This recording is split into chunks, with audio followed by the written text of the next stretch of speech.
Bonjour à tous, amis de la RH. Aujourd'hui, je reçois un homme pétillant, plein d'énergie. J'ai nommé Frédéric Baletti. Bonjour Frédéric. Bonjour, ça va ? Très bien, je te remercie. Alors, tu as un titre assez long, impressionnant. Tu es du coup en charge du développement des compétences et des apprentissages chez Malakoff Humanis.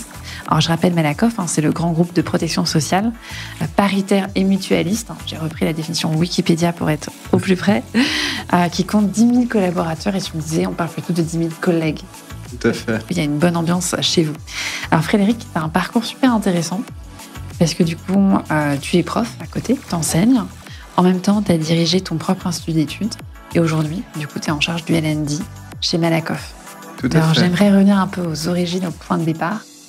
Tu me disais en préparant cet épisode que tu étais de l'île de la Réunion. Qu'est-ce que tu souhaitais faire quand tu étais petit ? Ah, j'adore cette question. Quand j'étais petit, je voulais être aventurier, figure-toi. Je voulais être aventurier, explorateur. C'est Indiana Jones ? Ouais, j'étais un grand fan d'Indiana Jones. En plus, j'ai même pas vu le dernier, tiens.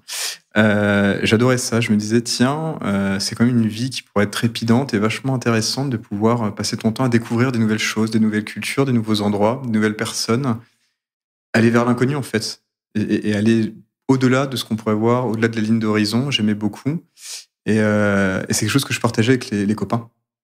Côté explorateur. Explorateur. J'ai encore des souvenirs. On partait en exploration avec la lampe frontale, et puis on dessinait nos cartes. On a même fini dans les égouts d'un lycée, pour te dire, à faire les plans des égouts et à surgir un jour au milieu de la cour du lycée, où le proviseur nous avait surpris, on était partis en courant.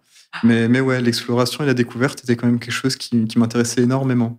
Et alors, techniquement, il n'y a pas d'études ou de voies spécialisées pour devenir explorateur. Alors, comment tu t'es orienté un peu dans le schéma éducatif français ? En fait, j'ai testé des trucs. Tu vois, j'ai testé des trucs. Pour être honnête, à La Réunion, on avait très peu de choix à l'époque post-bac. Et j'ai fait une année de droit là-bas, qui ne m'a strictement servi à rien, parce que je ne me suis pas retrouvé dans ce modèle-là. Et c'est qu'après que j'ai dû, bien évidemment, prendre la décision de quitter l'île de La Réunion et venir m'installer en métropole pour avoir un plus large panel d'études, en fait. Et c'est là que j'avais décidé de faire de la psychologie. Et du coup, le double choc, arrivé du coup en métropole, découvert de nouvelles études, ça s'est passé comment ? Voilà, ça c'est... Quelle aventure. Il y a un vrai sujet des Iliens qui arrivent en métropole de manière générale. Et tu peux avoir un choc assez intéressant. Je vais te donner une anecdote assez marrante qui ne l'était pas sur le moment. C'est que par exemple, à l'époque, à La Réunion, quand tu prenais le bus, pour arrêter le bus, tu tapais dans tes mains. Et le chauffeur s'arrêtait à l'arrêt d'après. Alors maintenant, imagine-toi un jeune homme de 19 ans dans un bus à Toulouse, parce que je suis arrivé à Toulouse la première année, qui, dans le bus de ville, tape dans les mains pour arrêter le bus. Le bus ne s'arrête pas. Tu vois les gens qui te regardent d'une manière étrange, qui s'écartent petit à petit en se demandant qui est cet énergumène, tu vois. Donc, t'as à peu près un choc. Et t'as plein d'anecdotes comme ça, où tu redécouvres le froid, le code, les relations aux autres, la manière dont on écoute, dont on s'intègre dans un collectif est complètement différent. Quand tu es arrivé à Toulouse, qui est quand même une ville à taille humaine. Oui, très belle ville. Ouais, j'adore Toulouse. J'y ai passé une année formidable avant de bouger. Ouais. Et ensuite, du coup, qu'est-ce que tu fais ? Tu montes à Paris ? Tu montes à la capitale ? Tu restes Après Toulouse, je vais à Montpellier. Ah, ok. Ouais. Où je continue en psycho. Après Montpellier, je vais à Besançon, où je fais de la psychologie cognitive et de la neuropsychologie. C'était absolument génial. Et qu'est-ce qui t'intéressait dans la psychologie ? Essayer de comprendre les autres, en fait. Une grande partie de ma vie a été d'essayer de comprendre, parce que je comprenais pas. Je comprenais pas comment les gens prenaient les décisions, comment les gens avançaient. C'était une grande interrogation pour moi. Et j'essayais de trouver des clés pour comprendre. Donc c'est pour ça que je suis parti en psychologie. Après, il y a plusieurs voies en psychologie. Il y a la psychologie clinique, la psychologie cognitive, justement, la psychologie sociale, la psychologie du travail. Ce que j'ai bien aimé dans la psychologie cognitive et la neuropsychologie, c'est que pour moi, c'était du concret. Parce que finalement, c'est le cerveau, c'est le fonctionnement du cerveau. Et ça m'intéressait parce que c'était concret, en fait. Ça me permettait de comprendre comment ça fonctionnait. Et j'avais travaillé à l'époque sur les émotions. Une époque où ce n'était pas à la mode. Pas encore l'intelligence émotionnelle. Pas du tout, on n'était pas là-dedans. Enfin, il y avait bien évidemment des écrits, mais ça n'intéressait pas non plus le monde du business. J'avais travaillé sur les expressions faciales et posturales et les réactions face à ça, face à ces comportements. Et à l'époque, on m'a dit que je serais au chômage en continuant là-dedans. Ah. C'est d'ailleurs pour ça que j'ai changé de voie pour terminer mes études. Et après, j'ai fait un Master 2 en ergonomie et gestion des risques professionnels à Dijon. Donc après Besançon, je suis allé à Dijon, où j'ai fait ce Master 2. Après, je suis allé à Bourges, où j'ai travaillé pour... Sillonner la France, là, je me suis baladé, j'ai découvert. C'est fou. Et qu'est-ce qui te motivait? C'était le fait de dire, ah tiens, j'ai repéré tel master dans telle ville, ou c'était plutôt la curiosité de te dire, ok, c'est de l'aventure et des m'enraciner. rencontres. Généralement, c'est des rencontres et des opportunités aussi. Au début, quand tu es étudiant, ce sont des rencontres qui te font bouger, tu vois. Et après, Bourges, effectivement, spontanément, je me suis pas dit, je vais aller à Bourges, quoi. Très belle ville en soi, très belle cathédrale, etc. Le Bourges, c'était pour la mission. La mission m'intéressait, c'était pour travailler dans une usine. Et ce qui était bien avec l'ergonomie, et en ayant fait de la psychologie avant, c'est que j'avais un 360 degrés finalement de l'humain au travail et de comment adapter le travail à l'humain. Quel est le lien entre ergonomie et psychologie, ou comment est-ce que tu vas analyser par exemple les sujets d'ergonomie en fait, l'ergonomie va au-delà de juste de la forme de la souris et de la forme de l'écran. Tu vois, c'est une définition qu'on a de manière générale. L'ergonomie au travail, finalement, c'est comment tu adaptes le travail à l'homme. Tout. Donc en fait, ce sur quoi on nous forme, finalement, ce sont tous les impacts potentiels du travail sur l'être vivant. Que ce soit les impacts physiques, tu vois, ce qu'on pourrait appeler biomécaniques. Par exemple, on parle de troubles musculo-squelettiques. En maladie professionnelle, ça peut être les produits chimiques, ça peut être les vibrations, ça peut être la lumière. Enfin, tu prends en compte le contexte physique et les gestes, la manière de travailler. Et tu y ajoutes la partie psy, c'est-à-dire tout ce qui est charge mentale, fonctionnement cognitif, etc., l'apprentissage, tu prends tout ça en compte. C'est intéressant, donc tu as le corps et la tête. Exactement, et c'est vraiment complémentaire, et ça te permet de faire ce qu'on appelle en ergonomie de l'analyse d'activité. Donc, tu passes ton temps à observer, analyser, mesurer les femmes et les hommes au travail, en fait, pour essayer de comprendre ce qui fonctionne et qu'est-ce qu'on pourrait améliorer pour maintenir leur santé. Et appliquer, du coup, sur ton étude en usine, par exemple, c'était voir quels gestes, quelle posture. Tout à fait. À l'usine, on avait refondu une chaîne de production et on avait travaillé effectivement avec des ingénieurs en ligne sur comment, on va dire, améliorer la production tout en prenant soin de la santé des collègues, en fait. Super cas concret, quand même. Là, c'était super. Ce qui est bien dans une usine, c'est que c'est ultra concret par rapport aux entreprises de services où tu es sur des flux qui sont pas palpables. Dans une usine, tu vois. Donc, effectivement, tu parlais des gestes. Tu vois que le bouton peut être trop haut, que l'outil peut être trop compliqué à être utilisé, etc. Donc, tu peux replacer les objets, replacer le matériel. Ça, c'est plutôt concret. Ouais. Et je me projette bien sur la partie vraiment concrète, la partie geste, mais la partie plutôt effets mentaux, conséquences psychologiques, je vois moins sur un monde de vie. En fait, tu reviens déjà sur le sujet des risques psychosociaux de manière générale. Et après, tu peux juste avoir la charge mentale. C'est-à-dire combien de choses... Déjà, tu as la cadence qui joue, mais aussi tu as les relations interpersonnelles, les relations avec ton management, les relations interpersonnelles. Est-ce qu'on te met de la pression? Comment tu gères ta relation à l'autre? Ça impacte effectivement la santé psychologique. Donc ça, tu en prends en compte dans une analyse d'activité. Tu vas regarder comment le manager organise son équipe, comment il parle entre eux, comment il accompagne le collègue dans sa montée en compétences. Enfin, tu regardes tout ça. Ça te permet de faire vraiment une photographie de comment se passe ton travail, tant au niveau des gestes, des postures, que l'organisation du travail, que la relation avec les autres. Il y a une dimension un peu scientifique ou un peu... Oui, c'est très outillé l'ergonomie. Franchement, c'est très, très outillé. Et tu apprends à faire ce qu'on appelle la métrologie. Tu apprends à mesurer le degré de lumière, mesurer l'intensité du son. Enfin, tu mesures tout. Et du coup, après ça, tu décides de poursuivre dans cette voie, après cette première expérience? Après, je monte à Paris, finalement. Je finis par y arriver. Tu vois, je finis par y arriver. Je vais bosser à la Poste. En tant qu'ergonome et préventeur au service financier de la Poste. Super expérience. J'y suis resté à peu près 5 ans. Après, j'ai pris la responsabilité du pôle santé-sécurité au travail. Et ce qu'on faisait, on faisait ça. Mais on avait 33 sites à l'époque, je me souviens, et 19 000 collègues. Et on se baladait en France pour améliorer les conditions de travail, en fait. On avait du dialogue social, donc on travaillait avec nos partenaires sociaux, bien évidemment, pour pouvoir améliorer tout ça. On accompagnait les métiers dans leur transformation pour bien prendre en compte ce qu'on appelle le facteur humain. Et à la fin, j'avais une équipe de psychologues et d'ergonomes et on montait des outils, on faisait de l'analyse. Donc ça, c'était vraiment bien. Et ce qui s'est passé, c'est qu'à la Poste, la prévention santé-sécurité au travail, en tout cas à l'époque, aujourd'hui, je ne pourrais pas te le dire, il faudrait que je vérifie, était intégrée à la RH. La RH, j'y connaissais absolument rien. J'avais jamais fait ça de ma vie. Donc, est arrivé le moment où je me suis dit, il faut que je me forme quand même aux ressources humaines parce que je ne connais pas. C'est-à-dire que le facteur humain, je connais, mais les règles des ressources humaines, je ne connais pas. Donc, j'ai décidé de suivre en formation continue un MBA de ressources humaines à Paris-Dauphine. Donc, que je faisais en plus du travail. C'était sur un rythme tous les 15 jours, le vendredi, samedi, pendant 20 mois. Donc, j'ai fait le MBA. C'était super, une aventure exceptionnelle. Que j'allais dire, tout le monde dit qu'à un moment dans une carrière, il faut faire un MBA. Typiquement, en plus, c'est apprécié des grands groupes. Toi, c'est une expérience qui en valait le coup, parce que c'est aussi un coût financier qui doit être indéniable. Tout à fait. Tu te dis, le ratio... j'ai fait mon crédit, tout ça. Mais oui, c'était important. Après, c'est vrai qu'en France, on a une culture du diplôme encore aujourd'hui. Clairement. Donc, effectivement, c'est un accélérateur. Par rapport aux pays anglo-saxons, nous, on met une vraie valeur là-dessus qui est particulière. Donc, ça m'a ouvert plein de portes, mais j'ai surtout énormément appris. Et j'ai aussi appris sur l'apprentissage et j'ai fait surtout des rencontres incroyables. J'ai eu une promotion exceptionnelle de gens avec qui je suis encore en contact aujourd'hui très régulièrement. Et c'était vraiment une belle aventure. Et ça m'a permis aussi donc d'évoluer, parce que pendant mon MBA, j'ai changé de poste et je suis parti travailler chez Essilor International, où là, j'ai pris tout ce qui était qualité de vie au travail, qualité de vie, conditions de travail pour la France. Et puis après, pour l'Europe, où on a déployé en Europe nos approches. Donc ça, c'était pendant le MBA. Et c'est pendant le MBA que Essilor est venu te chercher? Comment ça s'est passé? Oui, tout à fait. J'ai eu une proposition, oui. C'est par rapport à la question que tu viens de me dire. De toute façon, à partir du moment où tu as des diplômes qui apparaissent sur ton CV, il faut se dire la vérité, tu es plus ou moins chassé. Ça, c'est vrai. Donc oui, ils sont venus me chercher effectivement à la Poste. Et là, du coup, à ce moment-là, chez Essilor, le département QVT existait? Il était à construire? Oui, j'ai récupéré et je l'ai transformé.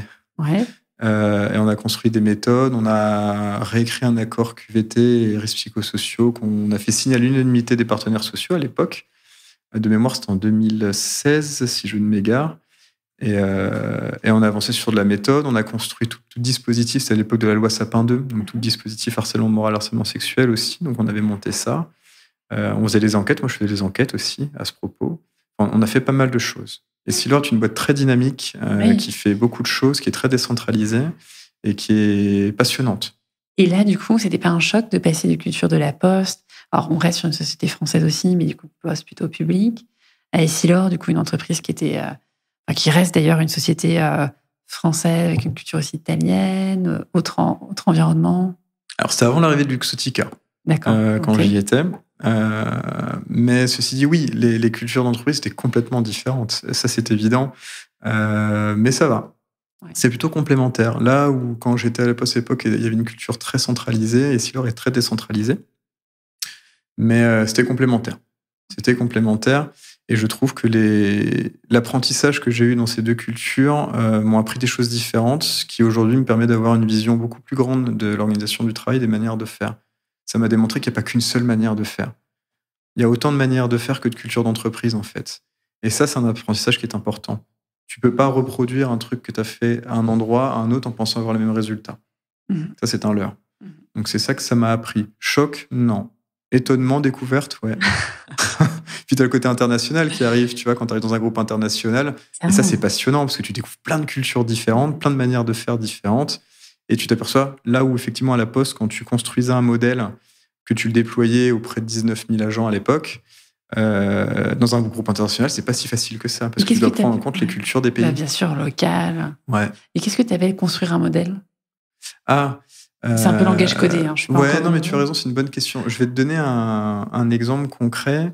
Par exemple, à la Poste, quand j'y étais, nous avons construit ce qu'on appelait les études d'impact humain. C'est-à-dire que quand il y avait une réorganisation, on a mis en place tout un modèle, tout un processus, tout un dispositif pour s'assurer que la transformation prenait bien en compte l'impact sur les femmes et les hommes.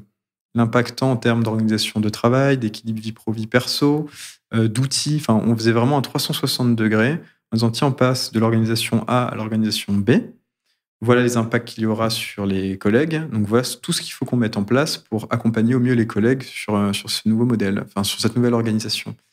Ça, c'est ce que j'appelle construire un modèle. Par exemple, ce sont des outils, des boîtes à outils, une manière de penser, une manière d'agir, une manière de travailler. Très clair. Et du coup, tu restes chez Essilor pendant quelques années? Je reste chez Essilor à peu près 2 ans. Ouais. Je reste chez Essilor à peu près 2 ans. Et après, je me retrouve dans l'Institut d'études KPAM, qui est co-géré aujourd'hui par Anne Jegg et Laurent Garnier. Et il me donne la responsabilité de gérer KPM RH, qui est un institut d'études qui analyse les verbatims. Donc, eux, ils travaillaient historiquement sur les verbatim des clients. Ils le font encore aujourd'hui très bien. Et moi, j'ai développé tout le business sur la partie verbatim des collaborateurs. Donc, ce qu'on appelait l'expérience collaborateur, finalement, où pendant 4 ans à peu près, on a énormément appris. On a analysé des milliers et des milliers de verbatim avec une technologie qui est unique à KPM et qui est passionnante. Et puis après, on allait de plus en plus loin. On a analysé les verbatim des apprenants. Donc, on a beaucoup appris sur la manière dont les gens vivaient l'expérience d'apprentissage. Après, on a développé l'expérience patient et l'expérience professionnelle de santé, notamment avec ma collègue Marion Crubesi qui a fait une thèse sur le sujet. Tu as verticalisé ensuite ton produit. Et en fait, c'est ça. Et après, on a fait aussi l'expérience citoyen pour le ministère de l'Éducation nationale, où on allait analyser les verbatim des jeunes apprenants. Et on accompagnait le ministère justement sur des décisions à prendre sur le sujet. Et là, du coup, cette expérience chez KPM, du coup, toi, tu as en charge du coup toute la partie volet RH. Et là, c'est presque une dimension un peu entrepreneuriale quand je t'entends. Tu es là pour monter du coup la partie business. Oui, on monte toute la structure, on développe le produit, on vend le produit, on va chercher des clients. Mais jusqu'à présent, tu n'avais pas exploré cette facette un peu commerciale? Ah non, pas du tout. C'est un changement de... changement de braquet, là. Oui, il faut tester, il faut pitcher. Bah ouais. En fait, là où c'est intéressant, c'est que vu qu'on était sur de l'expérience et que pendant des années, j'ai fait de l'ergonomie, de la santé au travail, de la psychologie du travail, l'humain dans l'organisation n'était pas inconnu. Donc finalement, quand tu vends un produit, un service qui te permet par l'analyse des verbatim de mettre à plat leur expérience, c'est pas si éloigné de ce que j'ai fait pendant des années avant. Donc la passerelle a été assez simple. Donc pitcher quelque chose que finalement je connaissais, j'ai juste dû apprendre la techno. Une légitimité en plus universitaire. Et c'est ce qui permettait aussi c'est ce qui a facilité le business en fait, c'est que quand tu sais de quoi tu parles, tu peux en parler pendant des heures, en fait. Et le truc que tu as en plus, c'est que si tu es passé par des grands groupes où tu as mis en place des choses au niveau des RH et de l'accompagnement qui ont fonctionné, quand tu vends le truc et que tu accompagnes ensuite ton client en disant « Tiens, teste ça, tu vas voir qu'il a des résultats », ta légitimité est posée. Et après, très rapidement, tes clients témoignent, tu connais le système, quoi. Donc, on y va tous ensemble et ça fait effet snowball, quoi. Ça fait effet boule de neige. Et juste, du coup, pour me projeter un petit peu, est-ce que tu as un cas d'usage typique d'intérêt d'exploiter finalement les verbatim, par exemple, d'apprenants ou de collaborateurs à des tonnes? Tellement. Alors, mais en fait... Bon, un simple. En fait, le truc est tout bête, mais d'une efficacité redoutable. Tu connais le NPS, le Net Promoter Score. Donc, quand tu demandes une note de 0 à 10... ou de 1 à 10 après une expérience. Et nous, on posait ensuite une seconde question en disant « Expliquez-nous dans les détails toutes les raisons qui vous ont poussé à donner cette note. » Donc en fait, tu as les raisons de la note. Et le fait d'avoir les raisons de la note est génial. Parce que tu sais pourquoi il t'a mis 2, mais tu sais aussi pourquoi il t'a mis 10. Là, le verbatim est intéressant. Parce qu'en fait, ils vont t'expliquer l'histoire. Et à partir de ces histoires, en fait, ça va te donner des axes de progression. Ça va te dire « Tiens, celui qui m'a mis 9 ou 10, c'est grâce à ça, ça, ça. » Donc, je vais pouvoir le réexploiter et le déployer dans l'organisation pour avoir plus de 9 et de 10. Je suis très réducteur, mais c'est à peu près ça l'idée. De la même manière, tu dis, tiens, les mecs qui m'ont mis entre 1 et 6, les détracteurs, qu'est-ce qui fait que... Après, tu pondères, on a une technologie que je ne vais pas expliquer aujourd'hui, qui permettait de savoir ce qui était vraiment important pour les gens. Et donc, on allait voir nos clients en disant, tiens, si tu veux améliorer l'expérience de tes clients, de tes collaborateurs, de tes patients, etc., il faut que tu travailles là-dessus. Et vu qu'on avait des verbatim qui argumentaient la note, on disait, regarde, c'est précisément ça le pain point. Donc, il faut que tu travailles là-dessus. Un petit peu de... C'est ça. En fait, on avait une analyse de la syntaxe qui permettait d'avoir l'intensité du discours. Donc, c'est une techno qui est entre les mains de KPM, qui permet d'être très, très, très fin dans l'analyse des verbatim. Dans les verbatim, tu as les histoires. Une note n'a de valeur que pour elle-même. Si tu as l'histoire derrière la note, tu as l'explication. Ah oui, tu as le off qui te manque pour comprendre, pour décoder. Et à côté, en plus, tu as un côté intéressant pour la personne qui répond, parce que juste laisser une note est frustrant. C'est pour ça que tu te retrouves avec des questionnaires à 80 questions, parce qu'on essaie de tout capter, alors que là, tu poses juste une question. Genre, donne-moi ton niveau d'expérience, explique-moi la raison de la note. C'est super pour la personne qui répond, parce qu'elle va dire, je te mets 8 et je vais t'expliquer pourquoi je t'ai mis 8. Donc, tu as les bonnes nouvelles comme les mauvaises nouvelles. Donc après, tu tries, c'est de l'analyse, après, c'est des stats, etc., qui te permet de mettre à plat l'expérience. Donc, en fait, tu mets à plat l'expérience client, collaborateur, etc., à partir de la récolte et l'analyse de leurs histoires, plus que juste par rapport à des notes sur un parcours. Très clair. Et du coup, qu'est-ce que ça t'apprend, cette expérience? Parce que du coup, là, tu es dans un institut, c'est une dynamique. On disait, il y a une dimension aussi assez entrepreneuriale où tu te retrouves du coup à devoir développer ton produit sur d'autres verticales. Est-ce que ça commence à te dessiner un peu le virus de tiens, je voudrais lancer ma boîte? Qu'est-ce que tu en tires comme enseignement? C'est absolument génial. C'est vraiment formidable parce que en fait, tu as la main sur ton destin. Tu vois, tu peux faire les choses. Tu n'as pas de limite, à part celle que tu t'imposes. Ça, c'est le premier point. Le deuxième point qui est intéressant, c'est qu'effectivement, tu t'organises comme tu as envie de t'organiser. Tu travailles comme tu as envie de travailler. C'est pas donné à tout le monde. C'est important de le dire. Hein. On n'est pas tous égaux face à la manière de s'organiser et de travailler, comme on n'est pas tous égaux, en fait, sur rien, en vérité. Donc, il y a des forces et des faiblesses. Mais oui, en fait, ça te permet de mettre toute ton énergie sur ce qui te plaît seulement. Tu as des contraintes. Tu as toujours des contraintes. Mais par contre, tu mets ton énergie sur ce qui te passionne. Donc ça, c'est bien. Si, ça a donné le goût. Et ça a donné le goût de l'aventure. Revenons sur ta première question. Oui, c'est ça. C'est une aventure en soi. Tu vois, tu vas prendre des sujets que tu ne connais pas, avec des gens que tu ne connais pas. Tu sais pas ce qui va sortir de là. Et il va falloir que tu racontes l'histoire derrière, tout en gardant la légitimité et surtout en apportant des solutions qui sont viables pour tes clients. Tu vois. Tu as un focus quand même qui est très aussi orienté client, tu le dis. Ah, mais complètement. Ouais. De toute façon, s'il n'y a pas de client, il n'y a pas de business. S'il n'y a pas de business, c'est embêtant. Rare, parce que tu as un profil qui est universitaire. On dit psychologie cognitive, ergonomie. On peut imaginer quelqu'un un peu stratosphérique, un peu déconnecté des considérations commerçantes, tu vois. Et en fait, tu as cette double facette. Parce que c'est complémentaire. Ça reste à la fin, il faut bien que tu payes ton crédit, ton loyer. Enfin, tu vois ce que je veux dire. Donc, il ne faut pas l'oublier que l'argent vient bien de quelque part. Donc, une structure, si elle n'a pas de clients, il n'y a pas d'argent. S'il n'y a pas d'argent, il n'y a plus de travail. Enfin, j'adhère. Qu'on soit chercheur, universitaire, complètement. Ça reste important. Après, comme d'habitude, c'est très personnel. De quoi tu as besoin, toi, pour t'épanouir dans ta vie. Comment tu t'orientes. Et c'est là que tu poses ton équilibre. Et ça, c'est le côté aussi qui est intéressant là-dessus, c'est de se questionner sur ton équilibre pro-perso. Parce qu'effectivement, quand on développe le business, etc., c'est du temps. C'est du temps, parfois des sacrifices. Donc, c'est quelque chose qu'il faut vraiment avoir à l'esprit aussi par rapport à un grand groupe où chaque structure a ses forces et ses faiblesses. Il faut juste que tu trouves ce qui est le plus en adéquation avec tes envies. C'est là où je te rejoins. C'est un discours qui est très réaliste et qui fait du bien parce que parfois, on idéalise aussi un peu le monde entrepreneurial qui est aussi un monde qui est, on disait en préparant cette émission, qui est aussi très rude. Oui. Ah oui, de toute façon, faut faire rentrer du cash. Faut le dire. C'est pas un gros mot. Hein. Non, mais j'adhère. Et c'est vrai que cette année, on a vu beaucoup dans l'écosystème tech de boîtes qui avaient levé des dizaines, 50 millions et qui aujourd'hui font des plans sociaux parce que la rentabilité n'est pas au rendez-vous. Tout à fait. Et on oublie que cash is king. Oui, on est d'accord. Une entreprise qui n'est pas rentable n'existe plus. Ouais. Enfin, hormis après certains modèles, comme des assos, etc. Ouais. Donc, c'est d'accord, on est sur un modèle différent ou sur la fonction publique, effectivement, où c'est différent, mais une entreprise privée doit être rentable. Sinon, elle disparaît. Donc, quelle que soit sa mission, même si c'est une entreprise à mission, auquel je suis très attaché, on est d'accord, une entreprise à mission qui n'a plus de cash n'a plus de mission, parce qu'elle n'existe plus. Donc, il faut toujours quand même garder cet équilibre. Un pied à terre, ouais. Et qu'est-ce que tu en retires rétrospectivement de cette expérience de 4 ans, tu disais, où là, tout d'un coup, tu es parti d'un produit from scratch qui existait déjà sur une seule verticale, et le fait de l'avoir développé jusqu'à servir même l'éducation nationale, t'en tires quoi comme enseignement? Il y a des choses on revient sur le fait qu'il n'y a pas vraiment de limite. Faut oser faire des trucs, en fait. Faut oser faire des trucs, faut essayer, voir ce que ça donne. Et faut essayer de ne pas avoir peur. Bien sûr qu'on a peur, on a des peurs. Quand tu pars dans l'inconnu, tu flippes, tu ne sais pas ce à quoi tu t'attends, tu vois. Mais il faut y aller, quoi. Il faut y aller. Il va y avoir des moments désagréables.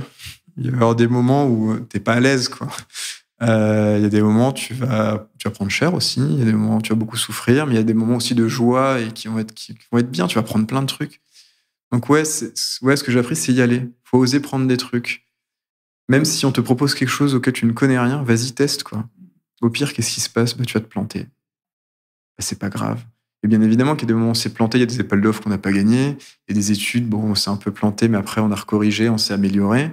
C'est ce qui fait qu'à la fin, on était vraiment réputé sur la place, et on l'est encore aujourd'hui. Parce qu'on a porté des études très fines, pertinentes, et en plus, quand tu augmentes tes verticalités, tu regardes les passerelles. Et ça te permet de penser au-delà d'un seul silo. C'est-à-dire que expérience collaborateur plutôt que penser que collaborateur, quand tu as fait par exemple du client aussi, tu vois les impacts d'une expérience sur l'autre. Tu vois, on parle de symétrie des attentions par exemple. là, tu vois des choses. C'est Tu dis, intéressant, tiens, tu peux croiser. ce que je fais là impacte en fait le client au final. Tu vois, et de la même manière, ce que je fais pour le client va impacter aussi mes équipes. Donc, quand tu fais ensuite un accompagnement auprès de tes structures, tu leur montres les liens, tu leur montres les passerelles. Ça doit être tu leur montres que vertigineux, c'est un système. Tout ça est un énorme système, en fait. Et est-ce que, du coup, tes commanditaires qui ont, du coup, souscrit à ce type de solution au moment de la restitution, j'imagine qu'il doit y avoir parfois des enseignements un peu douloureux, des choses auxquelles ils ne s'attendent pas. Ils arrivent à adhérer. Ça dépend. Ouais, ce que tu te dis. Parfois, il y a des choses qui dépend. sont agréables à entendre et d'autres parfois très déplaisantes, surprenantes même. Ça, c'est le pouvoir du verbatim, tu vois. Le verbatim permet, au-delà d'une note, quand tu dis, tiens, voilà la note moyenne, ils vont dire, bon, c'est une note. Après, tu montes le texte. C'est dur. Là, ça peut être douloureux. Ça peut être douloureux. Et donc, après, ça dépend des personnalités des gens ou des enjeux qu'ils ont. Il y en a qui vont être dans le déni, en disant, non, mais ça, c'est les 3% qui cassent les pieds habituellement. Je sais déjà qui a écrit ça. Je suis sûr que c'est Robert, tu vois. Et l'autre extrême, je me souviens, c'était un client en Suisse, où c'est le grand patron d'une structure en Suisse. Il a pleuré, il a vu le truc, il y a une larme qui a coulé, il a regardé son comex, il a dit plus jamais je veux qu'un de nos collègues parle de nous comme ça, c'est pas possible. Et il a complètement changé l'organisation et la manière de faire de ses dirigeants pour les rapprocher du terrain. Il leur a dit maintenant vous allez au quotidien sur le terrain, je veux plus qu'on parle de nous comme ça. C'est pas possible qu'il y ait une telle souffrance. Ça peut être un électrochoc. Ouais, donc en fait ça dépend beaucoup je pense, des enjeux et des personnes en fait. Mais le verbatim a sa puissance. Parce qu'en fait, tu mets une histoire, donc tu mets un humain derrière, tu vois. Ça, et ça, c'est vraiment intéressant. Ouais. Excellent. Et tu parlais tout à l'heure d'entreprise à mission. Tu t'es aussi investi chez Time for the Planet. Oui, également. Tout à fait. Ah ça, bah oui. Mais après, on a tous nos convictions. Donc oui, effectivement, j'y crois. On a comment dire, on est un carrefour là. Ouais. Enfin, on est un peu trop avancé sur le carrefour d'ailleurs. Parce que le carrefour est un peu plus tôt. On est en train de traîner. Mais on a une vraie responsabilité aujourd'hui pour nous, pour nos enfants, nos petits-enfants. Et ce qu'on peut agir, il faut agir, à mon sens. Après, on agit tous de manière différente. Et tu arrives à côté à cultiver plusieurs vies, parce qu'en plus, tu enseignes également à Dauphine, finalement. C'était revenu à ton MBA, mais ton école de source. Oui. Parce que tu enseignes à côté. Oui, j'enseigne auprès des masters en ressources humaines à Paris-Dauphine. Et j'enseigne aussi dans le MBA que j'ai fait. Le MBA ressources humaines dirigé par Fabien Blanchot à Dauphine. Pourquoi j'enseigne pour moi, ça rejoint le sujet de la mission aussi. Je pense que quand tu as de l'expérience à partager, faut la partager. On a une responsabilité là-dessus. D'autant plus quand tu as une expérience pratique du monde de l'entreprise. Tu vois, quand tu fais psycho et que tu arrives dans le monde de l'entreprise, t'es pas prêt. C'est vrai, c'est un choc. Tu dis, mais qu'est-ce qui se passe, quoi. Ouais. Et je pense que c'est le cas de plein d'études, en vérité. On nous prépare pas à la réalité. Oui. Hormis l'apprentissage qui est génial, quand tu as des alternants, des apprentis qui arrivent, ça permet déjà de mettre un pied dedans et c'est très apprenant. Mais quand tu fais en psycho, tu fais pas ça, quoi. Et donc, je pars de l'idée que j'ai des trucs à raconter, des anecdotes et des conseils à donner. Donc, pour moi, c'est ma responsabilité. Après, je le fais là où moi, j'ai été formé. Sure. Je trouve ça plutôt logique et aussi, c'était beaucoup plus simple en soi, ce qu'ils m'ont proposé spontanément. Donc ouais, c'est la responsabilité. Et après, pour le MBA, où tu es à des niveaux différents, qui sont des professionnels, c'est très intéressant aussi. Et j'en apprends beaucoup. Parce qu'en face de moi, j'ai des directeurs, en fait, des directrices et des directeurs qui ont des vies, des expériences. Et l'approche est complètement différente qu'avec des étudiants. Et en quoi ? T'es plus challengé ou pas ? Ouais, carrément. Quoique tes étudiants se laissent pas faire non plus. Alors, oui, on a des discussions qui sont quand même très intéressantes. En plus, ça te permet de te remettre à la page. Oui. Tu vois, tu te prends un coup de vue, je peux te dire. Ouais. Mais ouais, au niveau d'un MBA, c'est très exigeant. Et donc, il rentre à un niveau de détail. Faut que tu connaisses ton sujet. Sinon, tu te fais manger tout de suite. Donc, c'est intéressant. Et tu peux bosser avec eux. Et ça, c'est passionnant. Sur des cas d'école, tu veux dire ? Ouais, on fait des cas d'école. Je fais partie de ces enseignants qui n'ont pas de slide, aux grandes dames de mes étudiants. C'est rare, ça dit donc, attends. Parce qu'on est là pour bosser. En fait, ce que j'ai remarqué, c'est quand il y a des slides, ils disent, bon, de toute façon, j'aurai les slides à la fin. Et je trouve que l'attention est différente. Et c'est vrai qu'aujourd'hui, encore plus qu'ailleurs, et je faisais ça aussi quand j'ai développé mon business avant, je faisais des pitchs sans slide. J'arrivais avec mon paperboard. Donc, du coup, tu avais aussi un effet waouh. Parce qu'ils étaient là en disant, vous avez des slides ? Non, j'en ai pas. Donc, tout le monde te regarde d'un air étonné. Panique. Et ils voient que tu fais ton truc avec ton stylo et tu leur expliques. C'est marrant, mais c'est une marque aussi de fabrique. Je fais pareil avec mes étudiants. J'arrive, ils voient que j'allume pas le rétro, ils te regardent d'un air, on aura les slides. Je leur dis, il n'y aura pas de slide. Donc après, je leur fais le plan, je leur pose des questions, j'écris, on parle de concept, on échange, je leur demande les expériences. C'est en parlant d'expérience que les gens retiennent. Ça, c'est une conviction. En fait, tu t'appuies vraiment sur des cas réels, des situations vécues. J'ai la structure de mon cours, parce que je sais ce que je vais leur raconter, parce que je ne fais que raconter ton histoire, finalement. Donc, j'ai le plan en tête. Et après, on échange et je leur dis, tiens, est-ce que vous avez une remarque là-dessus? Oui, moi, j'ai vécu ça. Ah, bah, raconte-nous. Et après, on part des cas des étudiants et on développe sur leurs cas qu'ils voient, eux, en apprentissage, par exemple, dans les entreprises dans lesquelles ils sont. Je trouve qu'à ces niveaux où, en plus, il y a des gens qui sont en M2 ou en MBA, c'est des gens qui ont vraiment choisi leur spécialité. Oui. Ils s'attendent à des choses aussi très pratico-pratiques. Et l'apport d'avoir quelqu'un qui vient de l'extérieur, c'est justement ça. C'est là que c'est différent. Franchement, les M1 M2 sont vraiment surpris quand tu arrives sans ton deck. J'imagine. Ils te regardent, ils sont assez étonnés, parce qu'ils ont l'habitude d'en voir manger tous les jours. MBA, c'est un peu différent, parce qu'en fait, j'arrive, je leur dis, voilà le menu. En gros, on va dire, c'est un peu sur carte. Voilà la carte, voilà tout ce dont on peut parler. Vous voulez parler de quoi? Et après, j'ai envie de dire, tiens, on est très intéressé sur ce sujet-là, donc on développe ce sujet-là. Donc, je leur donne une palette en disant, qu'est-ce qui est aujourd'hui important pour vous? Quelles sont vos problématiques dans vos périmètres? Ou qu'est-ce que vous souhaitez travailler? Parmi ce que je sais faire, bien évidemment. Et généralement, ils choisissent 1-2 sujets, puis on développe, on travaille dessus. Ils arrivent avec une problématique. Oui. C'est plus intéressant. Enfin, je pense que tu as vécu, comme nous tous, ces moments d'ennui profond en cours dans l'amphi, où le prof lisait le livre qu'il avait publié il y a 15 ans et qu'il lisait page par page, en fait, son truc. Quoi. Enfin, en fait, j'avais juste à lire le livre, tu me sers à rien. Ouais. Donc, l'idée, c'était d'aller de manière différente. Et ça te pousse aussi à rester à la page, finalement, le fait de continuer à enseigner? Il faut que tu sois au courant. Ouais. Et après, ça force à l'humilité aussi. Parce qu'il y a des moments, en fait, tu t'aperçois que tu ne sais pas. Parce qu'il s'est passé quelque chose, il y a une nouvelle techno qui est arrivée, une nouvelle réglementation, enfin n'importe quoi, où il te pose une question, tu sèches. Donc là, c'est le moment où tu dois apprendre à dire, en fait, j'en sais rien, mais je vais revenir vers vous. Et là, ça te force ensuite à aller chercher, fouiller, réécrire, là, tu vois, tiens, j'ai vu ça, j'ai fouillé ça, etc., etc. Mais ça force à l'humilité, parce que tu sais pas tout, en fait. Et enfin, ça t'oblige à connaître ton sujet. Quand tu t'accroches pas à des slides, c'est différent. Mais chapeau, parce que c'est pas évident, moi, je trouve, d'avoir à côté une vie où tu continues à enseigner, en plus une vie active, parce que du coup, effectivement, aujourd'hui, en plus, tu es chez Malakoff Humanis. Donc, il faut réussir à trouver un équilibre dans tout ça. J'ai un directeur général qui m'autorise à le faire. Donc, j'ai un patron, Olivier Ruttard, je le cite parce que c'est un super patron qui m'autorise à enseigner, parce que c'est important aussi pour lui, nous partageons ces valeurs-là, de quand on a une possibilité d'enseigner et d'apporter, on va dire, notre patte et accompagner les jeunes, il faut le faire. Quoi. Et en plus, moi, je trouve qu'en termes d'image de marque, pour Malakoff, le fait d'être associé à un professeur qui enseigne dans une fac prestigieuse, c'est royal. Quoi. Ouais, c'est chouette. Et on est plusieurs à enseigner dans l'entreprise. Ok, t'as pas le monopole. Non, bien sûr que non. Ah bah non.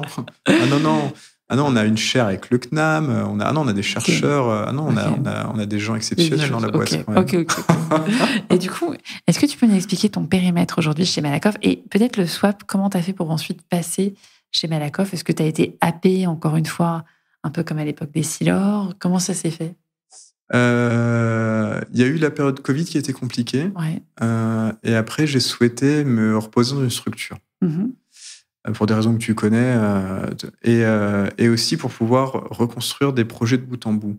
Parce qu'en vérité aussi, quand tu accompagnes des boîtes, tu arrives, tu leur donnes une roadmap, tu leur dis voilà vers où on va. Après, tu les accompagnes un petit peu. Tu as souvent une hotline, surtout quand tu t'entends bien avec tes clients. Hein. Ouais. Mais de manière générale, tu n'as plus la main après. Et tu reviens un an plus tard. Et donc, ce qui manque, c'est l'accomplissement du truc. Quand tu retournes dans une grosse structure ou dans une structure, tu peux recommencer des projets de bout en bout. Ça, c'est cool. Et c'est ce que je cherchais. Et donc, c'est mon chef actuel qui m'a proposé de venir bosser chez Malakoff Humanis. Et il m'avait donné une mission spécifique autour de la culture client. On me dit, tiens, faut qu'on travaille là-dessus. Est-ce que ça t'intéresserait? Je dis, écoute, banco. J'ai jamais fait, je vais voir ce que ça donne, quoi. Donc, je suis arrivé le 1er octobre 2021 sur le sujet de culture client. On avait une négociation à faire sur le sujet de la valorisation des métiers de la relation client avec les partenaires sociaux dans la foulée. Donc, on a travaillé sur l'accord assez rapidement. Et j'ai lancé le programme. Attends, j'essaie de me souvenir des dates précises. On va dire, j'ai construit le cahier des charges en octobre. En novembre, on faisait l'appel d'offres. Mi-novembre, on choisissait nos partenaires. Décembre, on faisait l'ingénierie pédagogique. Janvier, on lançait le programme. Qui roule, quoi. Ouais, c'était au pas de course. Et programme génial qui a très bien fonctionné. On a trouvé des partenaires qui sont merveilleux. des chercheurs de haut niveau, et on a mis en place des parcours d'apprentissage dans l'idée. En fait, le sujet que j'ai eu, pour tout te dire, c'est que j'ai eu mes premiers réflexes RH en me disant, tiens, je vais travailler sur les compétences, je vais regarder les soft skills, je vais regarder le référentiel, etc. Et là, tu vois les ponts. Et je me suis rappelé que tu ne fais pas boire un âne qui n'a pas soif. Quelqu'un qui veut pas apprendre, il apprend pas. Ou qui comprend pas pourquoi il apprend pas. Hein, sauf si tu le conditionnes, mais là, c'est un autre sujet. Et t'as pas envie de donner des coups d'électricité pour que les gens retiennent. Hein. Et donc, il fallait travailler sur la culture. Et la culture sont les croyances et les valeurs. Comment on travaille sur les croyances et les valeurs, tu vois? Parce que les croyances et les valeurs, après, mènent aux attitudes et aux comportements. Et là, tu peux ensuite travailler sur les compétences. Et donc, on a voulu trouver une méthode, une approche qui permettait finalement de toucher ces croyances et ces valeurs. Tu vois, la culture était déjà définie, les valeurs étaient déjà posées, ou vous étiez déjà en phase de tiens, en fait, il y a une culture il y a toujours la culture écrite et la culture vécue. Tacite, prescrit réel. Donc, toute organisation a une culture, une histoire, tu vois. Et ce qui était souhaité par la direction générale, c'était vraiment de replacer le client au cœur de tout ça. Pour les raisons dont on a parlé tout à l'heure. Effectivement, on est sur un modèle redistributif, mais pour redistribuer, il faut avoir des sous à redistribuer. Et d'autre part, on a quand même une mission finalement vis-à-vis de nos clients. On parle de prévoyance, on parle de santé, c'est la protection sociale. Donc on doit être bon, parce que ce sont des moments de vie qui sont importants. On doit être là pour les gens et pour nos clients. Donc on devait vraiment re-switcher, et on a dans la culture française, le français, on a une culture de l'ingénieur, de l'expertise. Le français est très fier de son travail bien fait, et c'est important pour lui, et on en est content. Mais il n'a pas une culture de l'expérience, c'est-à-dire qu'on va faire des très bons engins sans vérifier qu'ils soient utilisés par des gens. On est très fort pour ça, on a des ingénieurs exceptionnels, les meilleurs au monde, alors que les anglo-saxons ont plus une culture de l'expérience. C'est ce qui est un peu différent. Donc finalement, comment tu switches d'une culture de l'expertise à une culture d'expérience? Et ça, c'est un sujet français dans plein de groupes, hein, en vérité. Et donc, c'était ça le sujet. Donc, on est parti, pour tout te dire, on est parti des recherches de Daniel Kahneman. D'ailleurs, il a écrit un bouquin très simple qui s'appelle Système 1, Système 2, hein, où il explique justement les modalités de fonctionnement système 1, système 2, système 1 spontané, système 2 réfléchi. Finalement, quand tu travailles sur l'apprentissage classique, tu travailles sur le système 2. C'est-à-dire, c'est quand tu es en pleine forme, que tu vas bien, tu as bien mangé, et tu vas avoir le temps de préparer. Enfin, je vais dire, tiens, tu dois faire une présentation en Codir dans 1 mois. Voilà la thématique, ça ne bougera pas. Tu as 1 mois pour le préparer. Donc, tu vas lire, tu vas réfléchir, tu vas regarder les chiffres, etc. Et quand tu vas présenter, bon, tu vas respirer par le ventre parce que tu es un peu stressé, mais ton truc va aller. Le système 1, c'est le côté spontané. C'est quand tu es stressé, quand tu es fatigué, quand tu te réveilles, quand en fait tu n'es plus dans le contrôle. C'est l'automatisme. C'est comme quand tu conduis, tu sais, quand tu fais 4 heures sur l'autoroute, tu fais même plus attention à ce que tu fais. C'est ça le système 1. Le système 1, c'est ce que tu as là. Et c'est là-dessus qu'il faut bosser pour changer les attitudes et les comportements. Par exemple, je vais dire, tiens, l'exemple en termes de formation. Je vais former, par exemple, plein de gens à dire bonjour madame. D'ailleurs, on va dire madame bonjour. Parce qu'il faut mettre le madame avant le bonjour, parce que le madame est prioritaire sur la politesse. Enfin, tu leur apprends des règles comme ça. Donc, en début de journée, ça va être madame bonjour avec le sourire. En fin de journée, c'est madame bonjour. Enfin, t'en peux plus, quoi. Ça, c'est le spontané qui revient. T'es fatigué, t'es stressé, t'en peux plus. Donc, ça montre aussi la place que le client a dans ton système 1. Ton système 2, t'as bien compris que le client, c'était important. Mais quand le système 1 reprend le dessus, t'entends plus du client, quoi. Et donc, l'idée, c'est comment on peut faire pour faire en sorte que le client soit à la bonne place aussi sur une manière spontanée. Parce que, bien évidemment, dans le travail, tu n'es jamais stressé, fatigué. Tu vois, tu es toujours en pleine forme. Hein. Donc, c'est là-dessus qu'on a bossé. On a des très bons résultats. Ça a lancé une très belle dynamique. C'est assez exceptionnel. On a bien été suivi par les équipes, par la direction générale. Enfin, c'est vraiment super. Et c'est suite à ça qu'on m'a proposé effectivement de récupérer tout le learning. Donc là, incroyable. Finalement, tu pars d'un poste qui était sur la culture, mais avec, tu me dis, des liens finalement sur la formation, la montée en compétences. Et tout d'un coup, tu bascules avec le learning.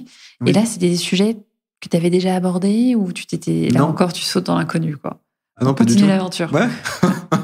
Ah ouais, complètement. J'ai commencé après, oui et non, parce que quand tu fais de la psychologie cognitive, bien évidemment que tu apprends les ressorts de l'apprentissage, tu vois. Tu connais les basiques du fonctionnement, de l'ancrage, etc. Donc, tu les as. Sauf que tu les utilisais plus sur le comportement et la relation au quotidien et pas forcément dans des projets de formation ou d'apprentissage. Donc, tu as une base quand même qui est là. Après, tout l'univers de la formation, ah non, mais je suis arrivé là. Je fais bon, c'est complexe, grand et original parfois.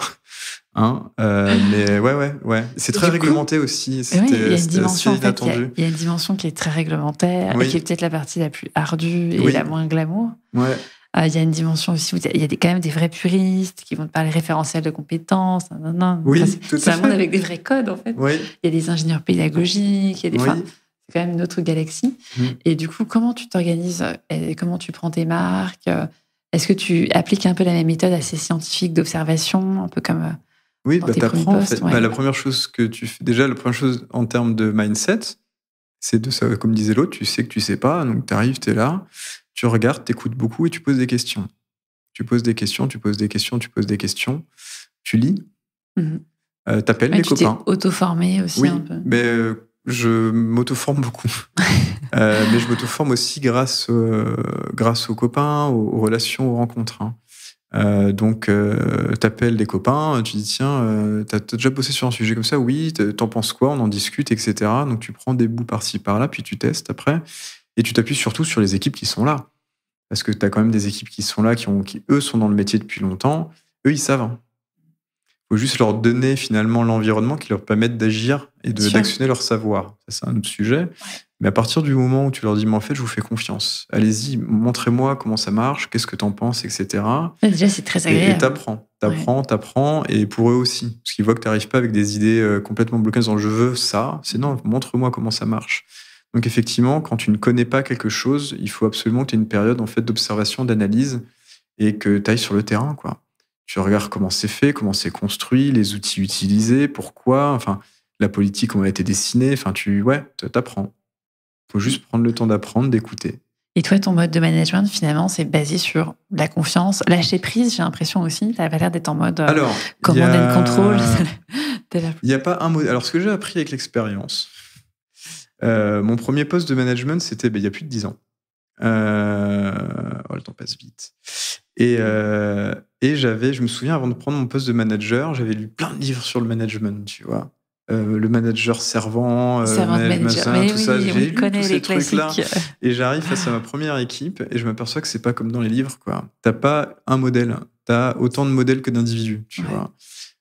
Première claque, je me souviens, moi j'ai fait des erreurs managériales monumentales. Les débuts peuvent être durs. Parce que je manageais tout le monde pareil. Ma première équipe, je l'ai montée. Donc j'avais recruté, donc j'ai pris des profils qui étaient complémentaires au mien. C'est un luxe déjà quand tu peux recruter. Grand luxe. Ouais. Et après, j'ai commencé à avoir des gens qu'on me mettait dans mon équipe. Profils différents. Et je me souviens encore de cette collègue qui était en pleurs un jour. Je me dis, mais qu'est-ce qui se passe? Et elle me disait, mais je suis pas assez suivie. Je me dis, mais comment ça? Parce que moi, j'avais appris dans les bouquins et avec les équipes que j'avais recrutées que je te file un objectif. Je dis, on va là-bas, fais comme tu veux, on va là-bas. Par contre, quand tu as besoin de moi, je suis là, on se voit régulièrement, on réfléchit ensemble, etc. Et je me suis retrouvé face à quelqu'un qui, en fait, avait besoin d'avoir un training, un accompagnement régulier. Mais je me dis, t'as besoin de quoi? Il me dit, moi, j'ai besoin de faire un point quotidien. Moi, je me dis, mais quelle horreur, mais j'ai pas le temps de faire ça. Enfin, j'étais complètement surpris. Mais on a pris le temps de le faire et après, je l'ai vu progresser. Pourtant, si on regarde ça par rapport aux écrits, on pourrait dire que j'ai fait du micromanagement. Le truc sur lequel on est en train de dire que c'est pas bien, elle en avait besoin. Et après, par contre, tac, elle a commencé à prendre autonomie, etc. Donc, c'est pour ça que je suis pas... le modèle managérial, là, faut qu'on s'adapte aux gens et c'est pas évident parce que plus tu as une équipe qui est grande, plus c'est compliqué. Manager, c'est pas un boulot facile. Non, c'est dur. Ça, c'est sûr. Donc, en tout cas, moi, ce que je fais généralement, c'est que je pose la confiance a priori. Je leur dis, écoutez, je vous fais confiance, montrez-moi les trucs. Après, tu as des cultures de boîtes qui sont différentes. Tu as des cultures de boîtes où ils vont tout dire. Tu as des cultures de boîtes très françaises où tu as la culture du chef quand même. Donc, on ne dit pas tout au chef, attention. Donc, tu as aussi une confiance, toi, à créer. Donc, je me mets à côté, je fais avec. Et après, l'idée, c'est de dire, tiens, regarde, je t'enlève des cailloux dans la chaussure au fur et à mesure. Quand on se plante, tu vois que en fait, ça se passe bien, on s'est planté, qu'est-ce qu'on fait pour ne pas se planter la prochaine fois? Et après, tu y vas comme ça et l'autonomie se fait. Par contre, à côté, faut pas oublier, on en revient sur le sujet de rentabilité, il faut jamais l'oublier, ton service a des objectifs, donc il faut que tu poses des objectifs, que tu sais les objectifs. Donc tu as effectivement un côté, on va dire, d'autonomie, de responsabilisation qui est important, auquel je crois profondément, et à côté, tu as quand même un cadre. Bah ouais. Deux vents de pair. Et là, il y a l'équilibre à trouver. Et alors justement, c'est une bonne transition sur la fin de ce podcast. J'aime bien aborder les parties un peu plus perso. Ouais. Tu parlais d'équilibre. Comment tu as réussi à finalement construire ton équilibre aujourd'hui entre un boulot qui, je pense, est très prenant, ton enseignement à Dauphine, et en plus, je pense que tu as des centres d'intérêt, des passions, tu fais du trail. Enfin, comment tu arrives à embriquer un peu tout ça et faire que ça marche? Ça rentre. Ça rentre. Je me réveille, j'y vais. T'as pas un planning, genre Miracle Morning à 5h du matin? L'équilibre, je pense que l'équilibre est un objectif de vie, tu vois. Je suis pas sûr qu'on l'atteigne un jour. Ouais. Il y a des moments, c'est comme ça, il y a des moments, tu vois. Et c'est un peu ce que je disais tout à l'heure, tu as des moments de souffrance parce que tu le trouves pas, tu as des moments de joie parce que ça y est, tu as l'impression de l'avoir trouvé, mais en fait, il y a un autre truc qui bouge. Donc l'idée, déjà, c'est essayer de prendre un max de plaisir au boulot. Ce qui le rend bien. Tu auras toujours des contraintes et des moments désagréables. Ouais. C'est la vie, hein, c'est pas un arc-en-ciel éternel. Donc ça, c'est sûr. Et après, c'est d'aller sur tes centres d'intérêt, leur dégager du temps. Comment tu coupes un peu, justement? Tu as des activités qui sont complètement coupées psychologiquement, qui sont déconnectées? Je lis. Ouais. Je lis beaucoup. Je cours beaucoup. Ouais. Tu vois, je fais à minima 3 à 4 sessions de jogging d'1h30 par semaine. Soit le matin, soit le soir. Donc ça marche. Et je lis pas mal. Puis il y a les copains aussi. Et c'est rigolo parce que avec le Covid et le travail à distance, nous, ça nous avait fait beaucoup sourire parce que la majorité, moi, de mes copains d'enfance sont à La Réunion. Et en fait, ça fait des années qu'on est en remote, nous. C'est-à-dire que moi, quand je rentre chez moi, j'ai mes écouteurs qui se connectent directement sur mon Wi-Fi. On a un Discord qui existe depuis des années. On se connecte de manière spontanée. J'en ai souvent un qui est là. Je dis, tiens, Pierre, t'es là? Qu'est-ce que t'as fait aujourd'hui? On se raconte notre journée, etc. Et on fait ça depuis... c'est génial. Donc, en fait, t'as réussi à garder 2008, contact. Quoi. Ah non, mais c'est un truc de fou. Et c'est pour ça que le travail à distance n'a pas été une révolution intergalactique, quoi, parce qu'en fait, j'ai eu l'habitude d'être à distance avec des gens à 10 000 km. Et ça fait partie de mon équilibre. Ça veut dire que j'ai toujours accès à quelqu'un que j'aime, avec qui je peux discuter. Discord, c'est quand même assez underground. C'est pas WhatsApp, là, dis donc. Non, pas du tout. En fait, à l'époque, on n'avait pas trop d'outils. Hein. Ouais. Avant, on avait... comment ça s'appelait? Je ne sais plus comment ça s'appelait. Non, pas MSN. Ah, MSN, c'est il y a beaucoup plus longtemps encore. Ouais, là, j'ai beaucoup de poils gris dans ma barbe. Mais MSN, ça remonte. Je devais être au lycée quand c'était MSN, je crois. Mais oui, on a toujours été connectés. Ouais. Ça, c'est sûr. Donc ça joue sur l'équilibre. Ouais. Et tu parlais des livres. Est-ce que tu as des coups de cœur en ce moment, ou même des musts que tu nous recommandes de façon générale? Ouais, il y en a tellement. Alors, très rapidement, parce que sinon, je vais te prendre des heures. Sur la culture, c'est un livre qui a été important pour moi chez Essilor, c'est La logique de l'honneur de Philippe Biribarne. C'est passionnant, parce qu'en fait, il compare sur un même groupe, il compare 3 usines dans 3 pays différents, donc la France, la Hollande de mémoire et les États-Unis, et il en tire 3 grands traits culturels. Donc la France, c'est la logique de l'honneur. Les Pays-Bas, c'était le consensus. Et les États-Unis, c'est le faire, c'est le contrat, le respect du contrat. Le contrat, c'est Dieu. Et en fait, il démontrait que 3 usines qui font la même chose dans 3 pays différents fonctionnent complètement différemment. Il y a des exemples qui sont incroyables. Par exemple, parce que finalement, là, on parle de différences culturelles entre pays, mais finalement, il y a des différences culturelles dans un même pays. Entre toi et moi, on a une culture différente, on apprend les choses de manière différente sur une autre échelle. Et par exemple, ce que j'aimais bien, c'est qu'il expliquait que... À un moment, il explique que aux Pays-Bas, ils sont dans le consensus permanent. Donc, les décisions peuvent être longues à être prises, mais quand elles sont prises, tout le monde est d'accord, etc. Et il n'y a pas d'effusion émotionnelle. C'est ce qu'il explique dans son livre. Et que souvent, quand tu as un manager français qui débarque là-bas, qui se met à gueuler dans l'usine, machin, ils sont hyper surpris et ça me met le bazar. C'est un peu comme quand on voit un Français au Japon, quoi. Et en parallèle, par contre, ce qu'ils avaient remarqué, c'est qu'il y avait plus de cases de matériel dans les Pays-Bas qu'en France. Parce que finalement, ils extériorisaient leurs émotions d'une autre manière. Et il y a plein de petits détails comme ça qui sont liés à notre culture. Donc ce livre, je le trouve, il se lit super bien et je trouve que ça révèle pas mal de trucs. Il y a un deuxième qui est génial que je vous conseille, c'est Edward T. Hall. C'est La danse de la vie. Et là, c'est notre rapport au temps. Ça, c'est le temps vécu et le temps culturel. Et lui, il a travaillé, il a analysé des populations, des cultures différentes sur comment ils vivaient le temps. Et c'est passionnant, parce qu'on a tous une notion du temps qui est différente. Tu sais, ton pote qui est toujours en retard, en fait, il vit le temps pas comme toi. Et il compare différentes civilisations. Et par exemple, il y a un exemple qui est assez marrant, c'est ce commercial américain qui a un rendez-vous d'Amérique du Nord, qui a un rendez-vous avec un mec d'Amérique du Sud, tu vois, et il le voit pas arriver. Et donc, le mec, il arrive 4 heures en retard, il dit, mais c'est irrespectueux, ce n'est pas normal. Enfin, tu vois, tout le truc, on pourrait avoir, même nous, tendance à sortir. Mais en fait, l'autre, il a croisé son cousin. Temps culturel, temps vécu, en fait. Et le temps est différent. C'est-à-dire que tu as le temps linéaire et tu as le temps matriciel, quoi. Tu vois, c'est ce qu'on appelle la monochronie, la polychronie. Enfin bref, c'est absolument génial. Et aujourd'hui, on est dans un monde polychrone. Hein. Oui, on a des gens où le temps va de A à B et nous, on arrive avec le téléphone maintenant. Hein. On est en polychronie totale, hein, parce qu'on vit plusieurs vies en même temps.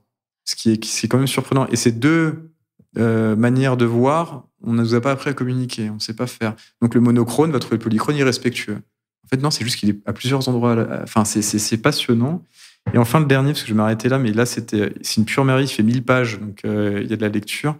C'est Antifragile de Nassim Nicolas Taleb. C'est du pur bonheur, quoi. Donc, on sent la passion quand on parle. Là. Ah ouais, non, mais c'est un truc de fou. En fait, il a travaillé sur la notion d'antifragilité. Et en gros, je vais le synthétiser en 2 mots. C'est le mec qui a écrit Le Signe Noir, Black Swan. Donc, oui. tout le concept de signe noir, donc des événements inattendus, mais qui laissent énormément de traces. Les conséquences, ouais. 2008, en septembre, Covid, etc. Il explique qu'il y en a de plus en plus. Ça s'accélère, les signes noirs. C'est inattendu et ça fait beaucoup d'impact. Et après, on dit qu'on aurait pu le prévoir. C'est toujours comme ça. Et l'antifragilité, en fait, ce qu'il explique, c'est que tu as 3 catégories, on va dire, d'organismes, d'organisation. Tu as le fragile. Donc, quand il y a un choc, il disparaît. Tiens, j'ai plus de clients, je disparais. Tu vois, une structure qui a un seul gros client est fragile. Parce que le jour où elle perd son client, elle disparaît, par exemple. Tu as les robustes, qui sont la majorité des organisations. Une too big to fail, hein, les grosses structures sont robustes. C'est-à-dire que même s'ils perdent une part de marché, c'est pas grave, il y en a d'autres. Ils rééquilibrent, etc., etc. Et après, tu as l'antifragile. L'antifragile, c'est une reproduction de la nature. C'est-à-dire que quand il y a un choc, je m'adapte et j'évolue. Et ils comparent ça comme ça. Et donc, ils disent, finalement, ce qui va durer sur le temps, c'est l'antifragilité. Les grosses structures sont robustes. Un entrepreneur est souvent soit fragile, soit antifragile. Parce qu'il sait s'adapter, il se diversifie, il change, etc., etc. Et le livre est plein de références. Enfin, c'est une pure merveille. Vraiment, il y a plein d'exemples concrets de références intellectuelles. J'adore, on dirait que il est génial. Un critique littéraire. Il faut que tu ta chaîne TikTok et que tu deviennes... Ah non, c'est un truc de fou.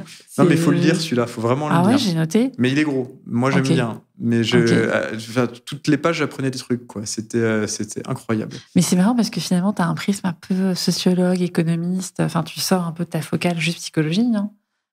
Alors, ça, c'est un sujet de discussion, notamment avec des amis chercheurs. Je voulais pas lancer un débat, mais j'aime bien, parce que c'est un vrai sujet parfois d'engueulade, mais constructive, où il y a en fait, c'est la différence entre l'ultra-spécialisation et le fait de toucher à tout. J'ai beaucoup de discussions avec des amis chercheurs qui croient seulement en l'ultra-spécialisation. Ils ont un domaine de recherche. Et quand je les vois, je leur dis, mais attends, mais ton truc là, ça fait penser à ça, regarde là, ça. Ils me regardent en disant, mais c'est pas le même domaine de recherche, Frédéric. Ça va dénaturer ma recherche. Et ils ont le droit de le penser, hein. C'est pas une critique, c'est leur manière de voir. Et moi, je suis plus de l'idée que, en fait, le monde est un système et tout est connecté. Donc, plus tu sais des trucs sur des choses différentes, plus tu apporteras déjà des solutions innovantes. Et plus tu auras de choix de solutions. En fait. Et je trouve que tout est tellement lié, tu le disais. Moi, j'avais lu un bouquin qui s'appelait Freak Economics de Leibniz et tu voyais à quel point il y avait des insights qui étaient très sociologiques, économiques, historiques. Et au final, tu te rends compte que ça fait une même pièce, quoi. T'as pas le choix. C'est très dur de dissocier. Tu peux pas, comme disait Jacques Chirac, hein, tu peux en toucher une sans bouger l'autre. Exactement. mais l'idée est là, mais c'est exactement ça lié, tout est lié. Et c'est le problème dans les organisations. Ouais. Organisations, que ce soit des entreprises ou même gouvernementales, hein, tout est lié. Tu peux pas traiter un truc tout seul. Un symptôme, il vient il y a plein de raisons. Et donc il faut avoir des visions beaucoup plus ouvertes. Et l'ultra-spécialisation l'empêche. Donc finalement, le vrai défi des organisations, c'est comment je vais au-delà de l'ultra-spécialisation. Et là, tu te questionnes sur plein de trucs. La manière dont tu rémunères, la manière dont tu poses les objectifs, la manière dont tu poses la stratégie. Parce que finalement, techniquement, dans une grande organisation, la personne la plus transverse de tous, c'est le directeur général. tu vois. Mais comment tu fais en sorte que partout dans l'organisation, on se rappelle que en fait, il y a des gens avant et des gens après, tu vois. Ça va être le mot de la fin, Frédéric. C'était passionnant. Merci. Moi, je retiens dans ton parcours ce que tu dis, c'est le goût de l'aventure, ça transpire. On sent que tu aimes explorer des univers, des entreprises, des cultures différentes. Et je retiens ta punchline qui était oser faire des choses et tenter de ne pas avoir peur. Ouais, il faut y aller, allez-y, quoi. C'est bien dit. Merci beaucoup, Frédéric, pour ton super témoignage. Et à très bientôt, amis de la RH.